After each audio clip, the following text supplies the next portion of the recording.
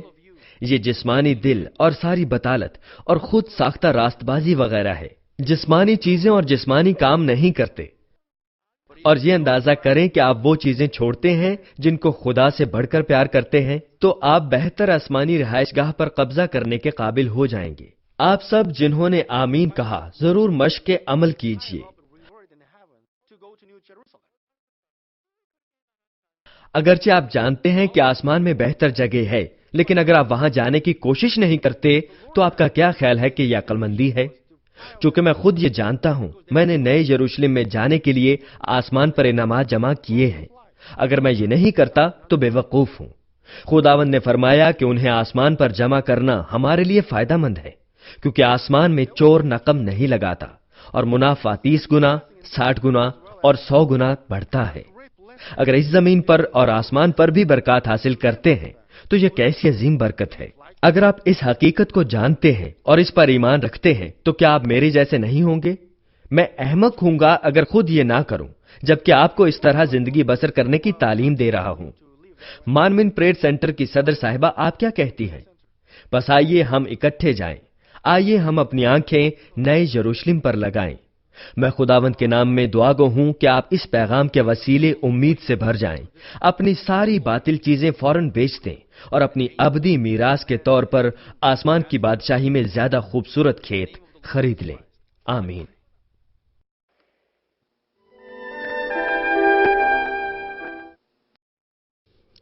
بیماروں کے لیے دعا. میں ان سب لوگوں کے لیے دعا کروں گا جو بیمار ہیں. آپ اپنے بدن کے اس حصہ پر اپنا ہاتھ رکھ لیں جہاں پر بیماری ہے اور اس دعا سے استفادہ کیجیے. اگر آپ بیمار نہیں ہیں لیکن اپنی دلی مرادیں پانا چاہتے ہیں تو اپنا ہاتھ اپنے سینے پر رکھ لیجیے.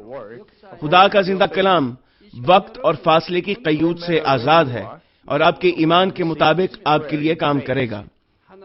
آپ جہاں کہیں بھی ہوں، اگر ایمان کے ساتھ اس دعا کو قبول کریں گے تو آپ خدا کی قدرت کے حیران کن کام دیکھیں گے.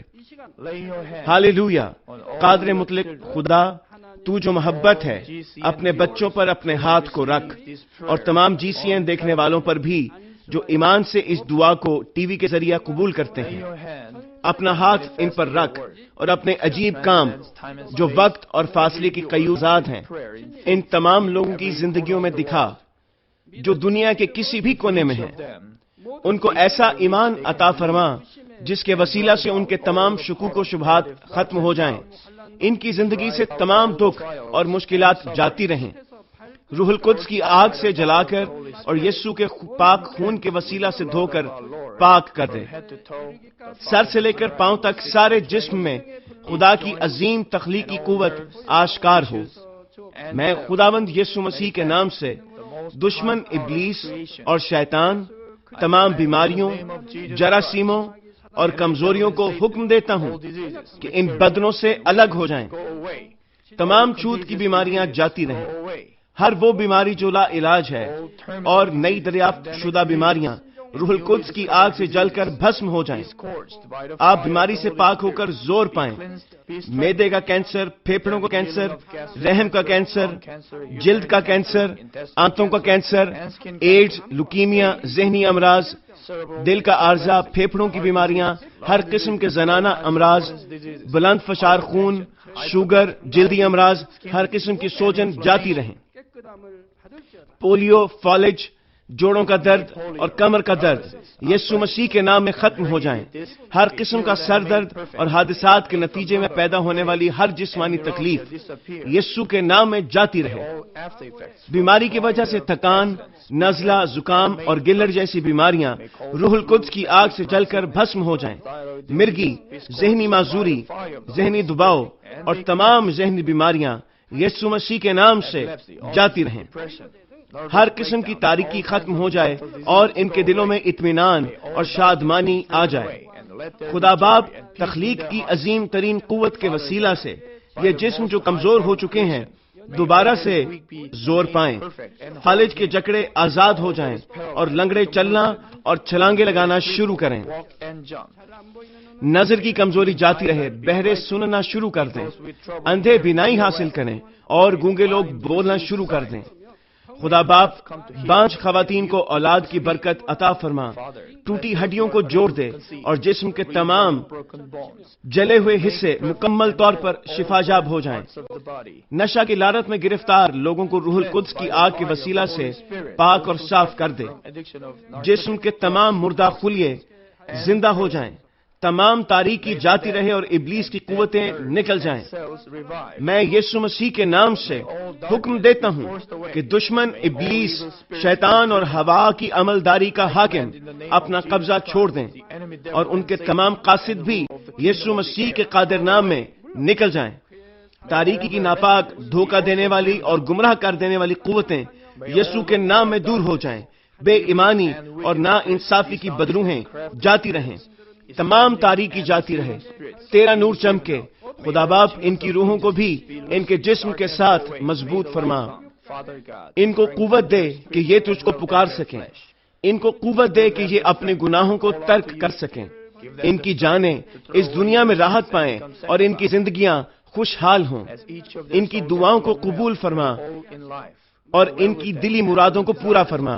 ان کی زندگیاں ایمان, امید اور محبت میں ترقی کرتی چلی جائیں اور ان کے خاندان بھی تیری نجات کے پیغام کو سن کر قبول کریں اور نجات حاصل کریں.